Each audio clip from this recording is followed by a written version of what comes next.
이렇게 인사하시면 좋겠습니다. 힘내세요. 예. 뒤에 한마디가 더 있습니다. 이렇게 인사하셨으면 좋겠습니다. 힘내세요. 제가 있잖아요. 예. 네. 네. 여러분, 곁에 있으면 힘이 되는 사람이 있습니다. 또 생각만 해도 힘이 되는 사람이 있습니다. 곁에 있어도 힘이 더 내게 해주는 사람도, 네, 저와 여러분 모두가요, 곁에 있으면 생각만 해도 힘이 되는 그런 사람들이 되면 좋겠습니다. 우리 하나님 말씀에 같이 나누겠습니다. 우리 15절, 16절 말씀 같이 한번 읽겠습니다. 다윗이 사울이 자기의 생명을 빼앗으려고 나온 것을 보았으므로 그가 십광야 수풀에 있었더니 사울의 아들 요나단이 일어나 수풀에 들어가서 다윗에게 이르러 그에게 하나님을 힘있게 의지하게 하였는데. 아멘. 사울은 다윗을 잡으려고 나왔고요. 다윗은 사울이 또 나왔다는 소식을 듣고 십광야 수풀로 피해 들어갔습니다. 다윗은 안전한 피난처가 필요했습니다. 항상 자기를 추적하는 사울의 사람들이 있었고, 또 도망을 다니면서도 먹고 자는 문제를 해결하기 위해 도움을 줄 사람들이 필요했습니다. 어렵게 도움을 받는다 해도 사울의 사람들은 다윗에게 도움을 준 사람들을 찾아내어 곤경에 빠뜨렸고 심지어 죽이기까지 했습니다. 이런 상황에 있었던 다윗은 외적으로도 안전한 피난처가 필요했고, 내적으로도 사울에 대한 용서와 미움의 갈등에서 벗어날 피난처가 필요했습니다. 그렇게 십광야 수풀을 피난처로 삼아 몸을 숨겼는데, 그때 요나단이 다윗을 찾아옵니다. 아버지 사울이 다윗을 쫓으러 나아갈 때 요나단도 함께 따라 나와서 몰래 다윗에게 온 것 같습니다. 아버지 사울이 그렇게 다윗을 죽이려고 찾아다니고 혈안되어 있는 것을 알고도 요나단이 다윗을 찾아간 이유는 무엇이었을까요? 오늘 16절 말씀에요, 이렇게 말씀하십니다. 하나님을 힘있게 의지하게 하였다. 몸도 지치고 영적으로도 지친 다윗에게 하나님을 힘있게 의지하게 하기 위해서 요나단이 다윗을 찾아갔다는 것입니다. 하나님을 힘있게 의지했다라는 말은 히브리어 문장을 그대로 직역을 하면 하나님을 향한 그의 손을 강하게 하였다라는 의미입니다. 하나님을 향한 다윗의 손을 강하게 했다. 이게 무슨 말이냐면 하나님을 꽉 붙들도록 했다라는 겁니다. 공동번역 성경에서는 하나님께서 도와주실 것이라고 그를 격려해 주었다, 이렇게 번역을 합니다. 하나님을 꽉 붙들 수 있도록 다윗에게 힘을 실어 주었다라는 것입니다. 그런데 요나단이 다윗이 있는 십광야 수풀로 찾아가는 과정은 매우 위험한 일이죠. 그런 위험에도 불구하고 다윗을 찾아간 이유가 정말 다윗을 위로하고 하나님이 도와주실 것을 힘있게 의지하게 하기 위해서였다라는 겁니다. 우리의 인생도 어려움이 많습니다. 그 어려움으로 인해 겪는 고통도 다양합니다. 고통의 크기, 고통의 내용들이 다 다릅니다. 그러다 보니 누군가의 어려움을 들어도 다 책임져 줄 수도 없고 도와줄 수도 없습니다. 그런 인생을 살아가는 사람들에게 가장 필요한 도움이 무엇일까 생각해 보면, 인생을 살아가는 모든 사람들에게 가장 필요한 도움은 하나님을 알게 하는 것일 겁니다. 하나님을 의지하고 하나님의 도우심을 바라게 하는 것일 겁니다. 일평생 하나님을 붙들고 살아가도록 돕는 것일 겁니다. 우리 삶의 어려움으로 인하여 두려워해야 할 이유도 많고요, 불안해하는 이유도 많지만 그럼에도 삶에 소망이 있는 이유는 하나님이 도와주실 것을 알기 때문입니다. 하나님이 지금까지 도우셨고 돕고 계시고 도우실 것을 믿기 때문입니다. 그렇게 다시 하나님을 바라보고 하나님을 꽉 붙들고 힘있게 의지하며 살아가라고 한다면 여러분, 그 말이 얼마나 힘이 되겠습니까? 요나단이 다윗에게 가장 필요한 도움을 주기 위하여 찾아갔습니다. 하나님을 힘있게 의지하라. 여러분, 우리도 서로에게 가장 필요한 도움을 줄 수 있는 사람들이 되어가면 좋겠습니다. 때로는 도움을 주겠다고 하면서 하는 말들이 도움이 안 될 때가 있습니다. 정말 그 사람을 위해서 한다고 하는 말이었는데 좀 서툴기도 하고 좀 표현이 어색하기도 해서 도움은커녕 오히려 그 마음을 낙심하게 하는 그런 말들도 있는 것 같습니다. 만약에 요나단이 다윗에게 찾아와가지고 너 이러다가 아버지한테 잡혀 이런 얘기를 했다면 얼마나 낙심되었겠습니까? 그런데 요나단은 다윗으로 하여금 하나님을 힘있게 의지하게 했습니다. 그럼 도대체 어떤 말을 해주었길래 다윗이 하나님을 힘있게 의지할 수 있었을까요? 우리 17절 말씀 같이 한번 읽겠습니다.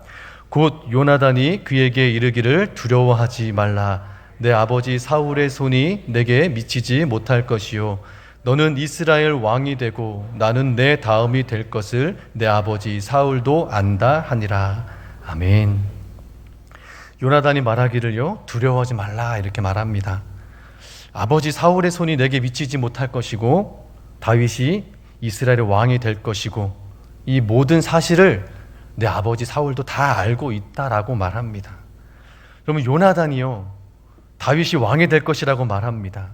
이게 참 난감한 순간이거든요. 왜냐하면 현재 왕은 사울입니다. 요나단은 왕의 아들입니다. 그런데 왕의 아들의 권리를 가진 요나단은 앞으로 다윗 네가 왕이 될 거라고 얘기하고 있는 겁니다. 이렇게 말함으로써요, 요나단은 실질적으로 자신의 권리를 포기하고 있는 겁니다. 내가 왕의 아들이지만 하나님께서 왕으로 세웠으니 나도 안다. 네가 왕이 될 것이다. 이 말은요, 요나단에게는 왕의 아들로서의 권리를 포기하고 있는 것이죠. 도리어 그 권리를 다윗을 왕으로 세우는데 온전히 지지하겠다고 선언합니다. 요나단은 하나님의 약속에 대한 신뢰와 순종으로 다윗에게 힘을 실어주고 있는 거죠. 하나님의 뜻이 그러하다면 그 뜻을 위하여 나 헌신하며 순종하겠다라는 겁니다. 그것이 네가 왕이 되는 것이고 나는 네 다음이 될 것을 나도 안다. 하나님의 뜻을 알고 하나님의 뜻대로 이루어지길 헌신하는 요나단이 있었기 때문에 다윗이 어려운 순간을 이겨나갈 수 있었고 또 힘을 낼 수 있었습니다. 아버지 사울도 이 모든 사실을 안다고 말합니다. 아버지 사울이 다윗이 왕이 될 것도 알고 또 자신이 다윗을 잡지 못할 것도 알고 있다는 말입니다.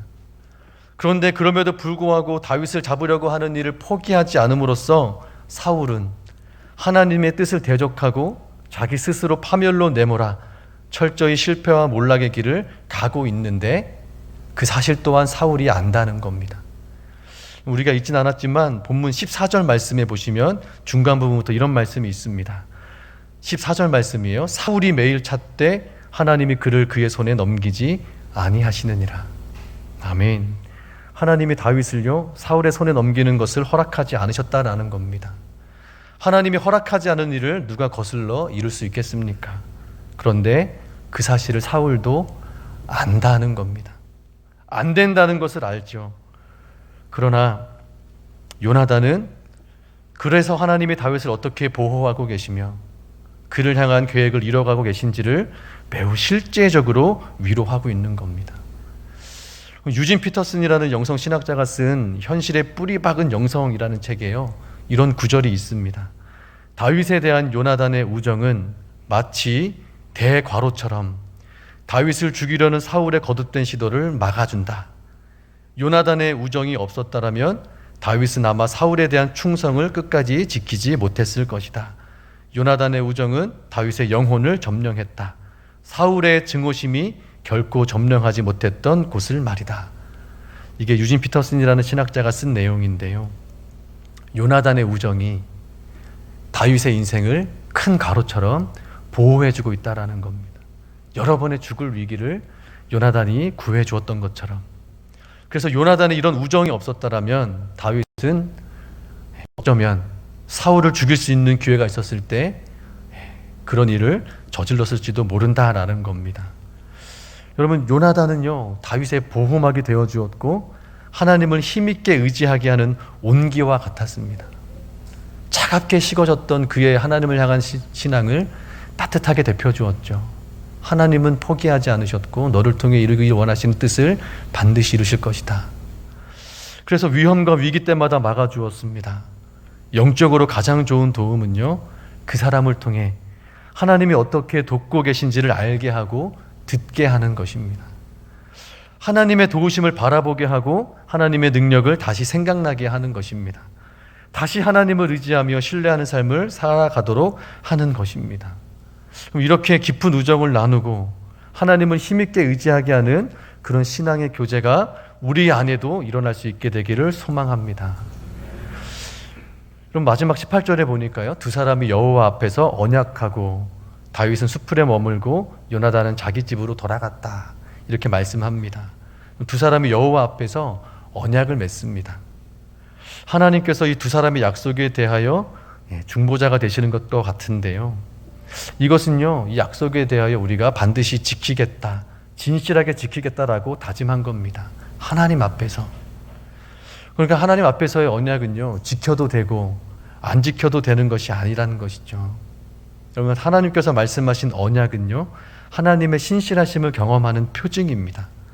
로마서 말씀에 복음에는 하나님의 의가 나타나서 믿음으로 믿음에 이르게 하나니라는 말씀이 있어요. 오늘 찬양하셨죠. 오직 믿음으로 말미암아 살리라. 복음에 나타난 하나님의 의가 있는데요, 그 의라는 말이요, 헬라어로 디카이오 시네라고 하는데 그 뜻이 언약적 신실함이란 뜻입니다. 즉 복음에 나타난 하나님의 언약에 대한 신실함이 뭐냐면, 하나님께서 우리를 구원하기로 하셨으니 우리를 죄에서 구원하시기 위하여 약속하신 대로 죽기까지 약속을 지켜내셨다라는 겁니다. 그 언약은 하나님과 하나님의 백성 사이를 가장 잘 설명해 주는 건데요, 예수님께서 십자가에 못 박히시기 전에 제자들과의 마지막 식사를 하실 때 그 십자가의 고난을 예표하는 마지막 식사를 하셨습니다. 그때 이것은 많은 사람을 위하여 흘리는 나의 피, 곧 언약의 피라, 이렇게 말씀하시잖아요. 그 언약은요, 하나님의 백성들과 맺은 언약에 대하여 얼마나 신실하셨는가를 말씀하시는 겁니다. 내가 너희를 구원하기로 한 나의 언약에 대하여 죽기까지 신실하심으로 이루신 것입니다. 그래서 우리가요, 예수 그리스도를 믿음으로 말미암아 하나님의 새 언약의 백성이 된 겁니다. 하나님의 새 언약의 백성으로 모인 사람들, 그 사람들이 바로 교회입니다. 교회.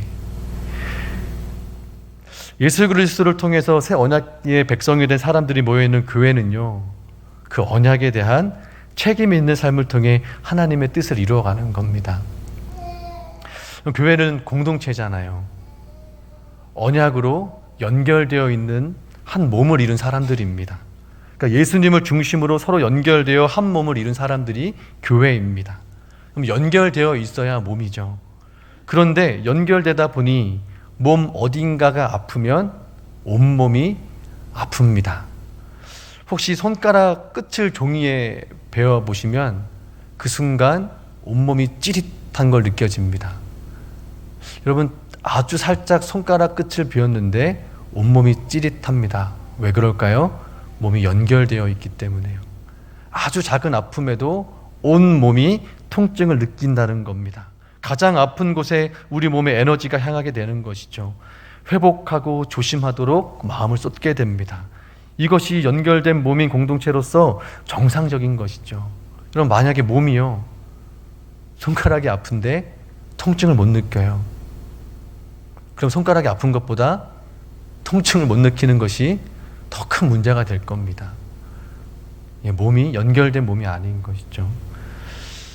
연결된 몸인 공동체는요, 서로에게 쏟는 관심을 통해 힘을 얻습니다.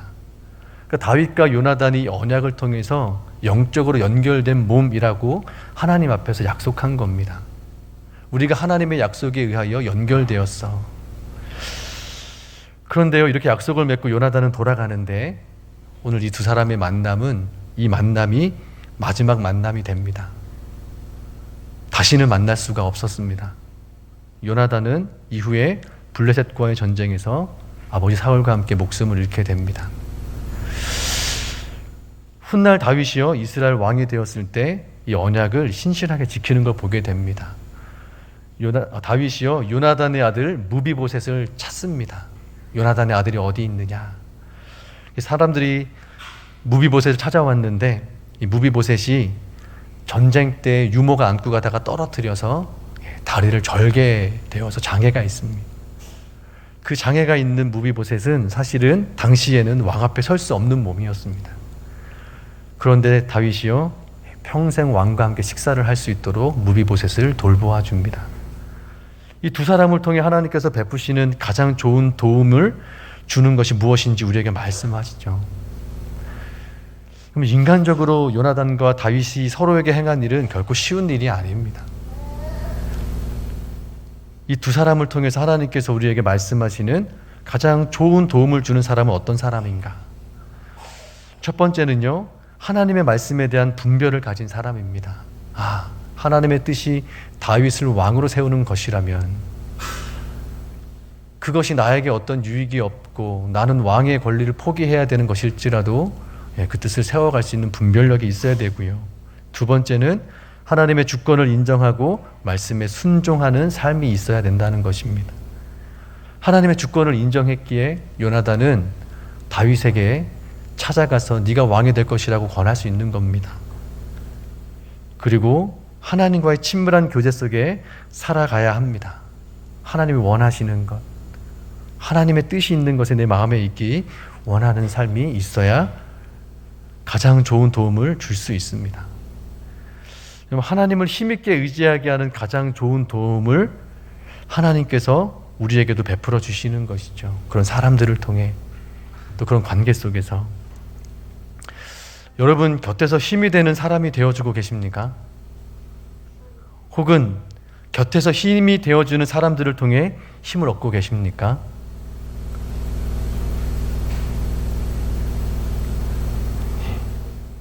대답하기가 곤란하세요? 네.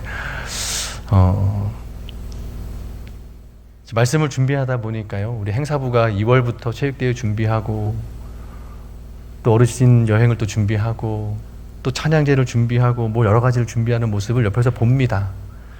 저분들 왜 저렇게 해야 될까요? 그럼 교회 행사 왜 할까요? 우리 정성 목사님 되게 기도 잘해 주셨는데요. 이유는 딱 하나입니다. 성도를 더욱더 하나님을 힘있게 의지하게 하는 신앙을 돕기 위해서 하는 겁니다. 하나님 힘있게 의지하자고, 같이 협력해서 하나님의 나라를 이루어 가자고 이런 시간들을 갖는 겁니다.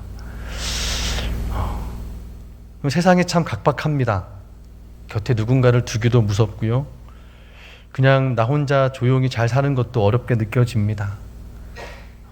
이 말씀을 준비하면서 우리가 참 정서적으로 메말라 있는 시기를 살고 있는 것은 아닌가 생각이 들었습니다.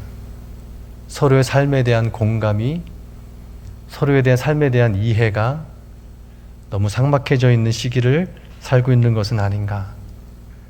요나단처럼 하나님을 힘있게 의지하게 하는 사람이 옆에 와서 따뜻한 온기로 하나님을 바라보시고 돕는다면 얼마나 기쁠까요? 제가 예전에 대학원에서 예배학 수업 시간에 교수님으로부터 시를 한 편 듣게 됐습니다. 지금은 장신대 총장이 되셨는데요. 그 김은영 교수님이 수업 시간에 한 시를 소개해 주셨는데 그것이 가슴에 좀 오래 기억에 남게 된 시가 있습니다. 그 시를 좀 소개해 드릴 텐데요. 좀 이렇게 시를 들으시면서 잠도 좀 깨시면 좋겠습니다. 제목이 고만네 할머니와 돛 양푼 아줌마라는 제목의 시입니다. 이창숙 시인이 쓰신 산문 같은 시예요. 사투리도 나오고 이게 좀 시 같지 않거든요. 조금 내용이 있는데 한번 좀 들어보시면 좋겠습니다. 고만네 할머니와 노장푼 아줌마, 시인 이창숙. 깊은 산속에 혼자 사는 고만네 할머니는 어느 여름 저녁 모깃불 피운 멍석에 앉아 밤하늘에 솜솜 박힌 별을 세며 옥수수를 먹고 있었대. 그때 머리에 커다란 짐을 인 아줌마가 살인문을 빼꼼 열고 들어오더래. 저녁도 못 먹었다는 아줌마에게 있는 반찬에 남은 밥을 차려준 뒤 짐을 풀어 하나하나 살펴보던 할머니는 반짝반짝 빛나는 노량푼이 그렇게나 좋아 보였다지 뭐야. 며칠 뒤 있을 할아버지 제사 때 떡과 나물과 전을 담으면 좋을 것 같았지. 한 개에 300원이라는 노량푼을 두드려보고 만져보고 문질러보다 할머니는 은근하게 흥정을 했대. 3개 살 테니 1,000원에 주슈. 열무 비빔밥을 한 입 가득 떠넣던 노량푼 아줌마는 눈을 깜빡이며 한참 생각에 잠겨 있더니 그렇게는 안 된다고 거절했대. 하지만 할머니는 조르고 또 졸랐지. 결국 아줌마는 하룻밤 자고 난 다음 날 1,000원에 노량푼 3개를 주고 갔대. 할머니는 그걸 들고 산길을 내려가 동네방네 자랑을 했지. 그 말을 들은 사람들이 깔깔 웃었지만 이유를 모르는 할머니는 그냥 같이 웃어버렸대. 그 뒤로 할머니는 아줌마가 오면 있는 반찬에 함께 저녁을 먹고 나란히 누워 오순도순 얘기를 했지. 친자매처럼 가까워져서야 수줍게 고백을 했는데 고만네 할머니도 노량푼 아줌마도 전혀 셈을 할 줄 몰랐다지 뭐야. 남편이 갑자기 죽어서 헐 수 없이 장사를 시작했슈. 셈을 모르고서 어찌 장사를 하누. 할머니가 혀를 차며 걱정을 하자 아줌마는 환하게 웃었대. 괜찮아요. 사는 사람이 하자뇨. 그 뒤로도 오랫동안 아줌마는 깊은 산속 고만네 할머니 집을 성린 집처럼 자주 찾아왔대. 어느 날 반드시 누워서 일어나지 않는 고만네 할머니를 안고 눈물 흘리던 그날까지.